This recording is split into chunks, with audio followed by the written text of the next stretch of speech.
Hello प्यारे बच्चों, नमस्कार। आप सभी का स्वागत है हमारे कृष्णा क्लासेज में। जैसे आप सभी को पता है, चतुर्थ श्रेणी के लिए हमने इंपोर्टेंट प्रश्न आपके लिए लगाना स्टार्ट कर दिया है। और आज के आपके राजस्थान जीके के कौन से, तो राजस्थान जीके के इंपोर्टेंट प्रश्न शामिल होने वाले हैं। तो आपके सामने आपका पहला प्रश्न शुरू होने जा रहा है। और अभी तक आपने कृष्णा क्लासेज को सब्सक्राइब नहीं किया तो सब्सक्राइब कर ले, बेल आइकन को भी प्रेस कर दे इस वीडियो देखने के लिए। तो पहला प्रश्न आपके सामने क्या कह रहा है, रामनगर। रामनगर किसका प्राचीन नाम है? ऑप्शन नंबर ए दिया गया है उदयपुर, ऑप्शन नंबर बी आपका अजमेर, ऑप्शन नंबर सी आपका जैसलमेर, ऑप्शन नंबर डी आपका गंगानगर। तो रामनगर किसका प्राचीन नाम होगा, जल्दी से बता दीजिए। तो रामनगर आपका नाम प्राचीन नाम होगा गंगानगर का। गंगानगर का रामनगर प्राचीन नाम। इसे और किस नाम से जाने जाते हैं? तो राजस्थान का अनागर अनागर के नाम से भी किसे, तो राजस्थान का अनागर के नाम से भी आपके गंगानगर को जाना जाता है। दान का कटोरा के नाम से भी जाना जाता है। सर्वाधिक अन्न यहाँ पर भी उत्पादन होता है ना, सर्वाधिक अन्न कहां पर? तो गंगानगर में। तो अगला प्रश्न चलते हैं। अगला प्रश्न आपके सामने आपका दूसरा प्रश्न कह रहा है पूर्वी या पूर्व का सिंह द्वार किसे कहते हैं? तो अलवर, धौलपुर, भरतपुर और आपका जयपुर। कौन सा हो जाएगा? पूर्व का सिंह द्वार। आंसर दीजिए जल्दी से। पूर्व का सिंह द्वार, तो पूर्व का सिंह द्वार या राजस्थान का प्रवेश द्वार, तो कौन सा हो जाएगा? तो राजस्थान का सिंह द्वार या प्रवेश द्वार, पूर्वी द्वार या प्रवेश द्वार, तो हो जाएगा भरतपुर। ठीक ना, भरतपुर। आपके सामने आपका तीसरा प्रश्न है राजस्थान का भूगोल है। राजस्थान का भूगोल पुस्तक में राजस्थान को कितने भागों में बांटा गया है? जो राजस्थान की भूगोल के नाम से एक पुस्तक थी जो वीसी मिश्र ने लिखी थी। वीसी मिश्र ने लिखी थी। ठीक है ना, वीसी मिश्र ने राजस्थान की भूगोल के नाम से एक पुस्तक आई थी जो वीसी मिश्र ने लिखी थी। और ये राजस्थान की पहली भौतिक प्रदेश की पुस्तक थी, भौगोलिक प्रदेश या भौतिक प्रदेश की पुस्तक थी। तो इसने राजस्थान को कितने भागों में बांटा? 5, 7, 9 और 11। तो कौन सा हो जाएगा? राजस्थान को सबसे पहले 7 भागों में बांटा। कितने में? तो 7 भागों में। तो अगला प्रश्न आपके सामने चौथा प्रश्न है विश्व की सबसे प्राचीनतम पर्वतमाला है। तो ऑप्शन नंबर ए Guru Shikhar, option number B है अरावली, ऑप्शन नंबर सी आपका ऋषिकेश, ऑप्शन नंबर डी है गोगुंदा। तो कौन सा होने वाली सबसे प्राचीनतम पर्वतमाला पूछी है? तो बिल्कुल आंसर आपका अरावली पर्वत होगा। प्री कैम्ब्रियन युग। ठीक है ना, अरावली पर्वत। तो अगला प्रश्न आपके सामने है आपका पांचवा प्रश्न है उदयनाथ पर्वत राजस्थान के किस जिले में? Option number A Udaipur, option number B है अलवर, ऑप्शन नंबर सी आपका जालोर, ऑप्शन नंबर डी आपका अजमेर। तो उदयनाथ पर्वत, तो काफी बच्चे ना उदयपुर चले गए और उसका आंसर गलत हो गया।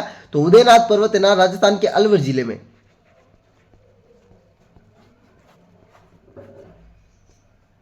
और अलवर से ही मुझे याद आता है, अलवर में कौन सी छतरी है? तो अलवर में 80 खंभों की छतरी है। तो अगला प्रश्न आपके सामने आपका छठा प्रश्न है राजस्थान का गर्म जिला कौन सा है? अब इसमें से एक प्रश्न मैं ऐसा भी पूछ सकता हूं, देखो यहां पर डूंगरपुर है तो मैं यहां पर जालोर लिख सकता हूं, अजमेर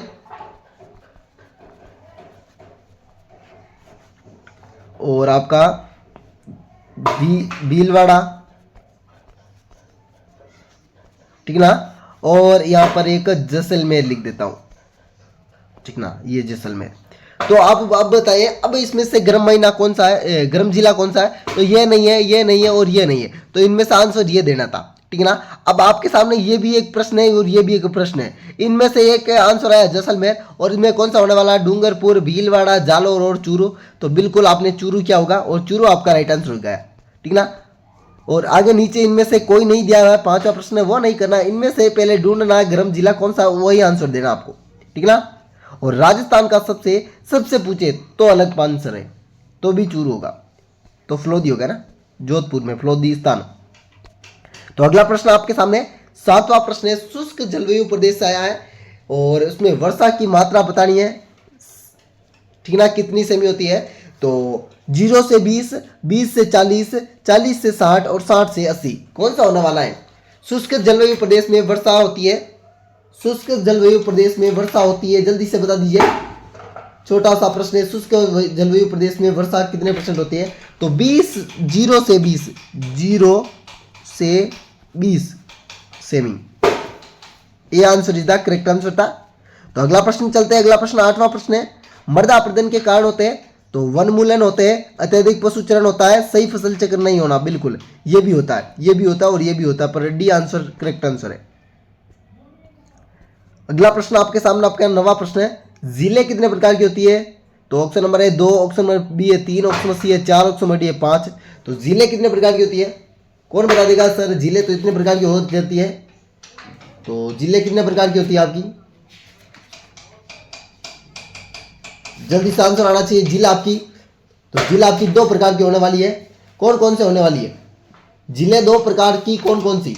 एक तो खारे पानी की, एक मीठे पानी की, ठीक है ना, आपको ध्यान रखना है। अगला प्रश्न आपके सामने होगा 10वां प्रश्न है, जेत सागर झील राजस्थान के किस जिले में? तो option number A Banswara, option number B है जालोर, ऑप्शन नंबर सी आपकी बूंदी, ऑप्शन नंबर डी आपका कोटा। तो जेत सागर झील आपके राजस्थान में किस जिले में? तो आपका बूंदी हो जाएगा। अगला प्रश्न आपके सामने 11वां प्रश्न है, यह आपसे बीकानेर में पानी की आवश्यकता, बीकानेर में पानी की आवश्यकता की रिपोर्ट कब भेजी गई और किससे संबंध में थी? है इंदिरा गांधी से, ठीक है ना, संबंधित थी। तो 1948, 1950, 1952, 1954 में। तो ये रिपोर्ट कब भेजी गई? तो 1948 में भेजी गई।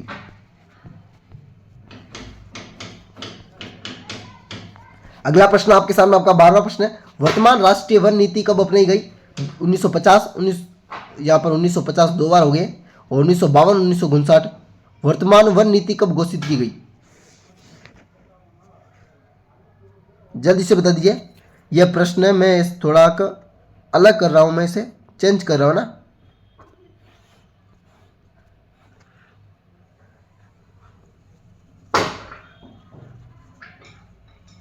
इक्यावन कर दिया मैंने, ठीक है ना। तो कौन सा होने वाला राइट आंसर? वर्तमान राष्ट्रीय वन नीति कब घोषित की गई? वर्तमान राष्ट्रीय वन नीति, छोटा सा प्रश्न है, राजस्थान में वर्तमान वन नीति बिल्कुल कौन सा हो जाएगा? तो बिल्कुल 1950 हो जाएगा। तो अगला प्रश्न चलते हैं। अगला प्रश्न 13वां प्रश्न है बिल्कुल, और 13वां प्रश्न है, खेजड़ी को राज्य वृक्ष कब घोषित किया गया? खेजड़ी को राज्य वृक्ष कब घोषित किया गया? कौन सा बता देगा? तो 1981, 1982, 1983, 1984। तो खेजड़ी को राज्य वृक्ष कब घोषित किया गया?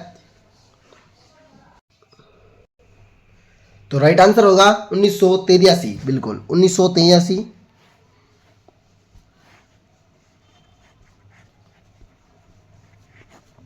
और 1983 में भी 31 अक्टूबर 1983 को राज्य वृक्ष घोषित किया गया था, ठीक है ना। इसे राजस्थान का कल्प वृक्ष भी कहते हैं, गौरव भी कहते हैं, सामी भी कहती है, ठीक है ना। राजस्थानी भाषा में इसे जाटी भी कहते हैं, ठीक है ना, ये भी ध्यान रखना है। और खेजड़ी को बचाने के लिए 1991 में खेजड़ी वृक्ष बचाना ऑपरेशन भी चलाया गया। 1991 में खेजड़ी वृक्ष ऑपरेशन। अगला प्रश्न आपके सामने का 14वां प्रश्न है, इंदिरा गांधी पर्यावरण संरक्षण पुरस्कार कब दिया गया या प्रारंभ किया गया? 2005, 2006, 2008, 2009। तो कब होगा, कब हुआ ये? तो कौन बता देगा? तो 2009। और रीट एक्ट 2009 भी हुआ था, आपको पता है, धारा वाला। तो अगला प्रश्न आपके सामने आपका 15वां प्रश्न है, माचिया जैविक पार्क किस जिले में? तो उदयपुर, जोधपुर, डूंगरपुर और जयपुर। तो माचिया जैविक पार्क किस जिले में हो जाएगा? तो माचिया जैविक पार्क आपका तो जोधपुर हो जाएगा।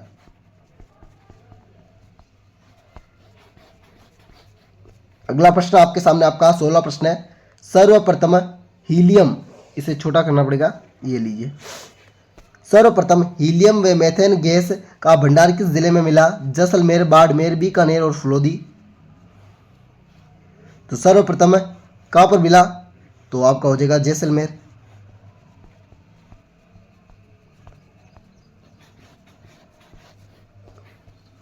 अगला प्रश्न आपके सामने, आपका 17वां प्रश्न है, राजस्थान उपज मंडी अधिनियम, राजस्थान उपज मंडी अधिनियम पारित कब हुआ? 61, 65, 68 और 74। मैंने 61, 65, 68 और 74 क्योंकि 1900 तो दिए में, यही ध्यान रखना आपको। तो आपका हो जाएगा 1961। अगला प्रश्न आपके सामने 18वां प्रश्न है, 2011 की जनगणना कौन सी जनगणना थी? 11, 13वीं, 15वीं और 18वीं। तो ये 2011 की जनगणना 15वीं जनगणना थी।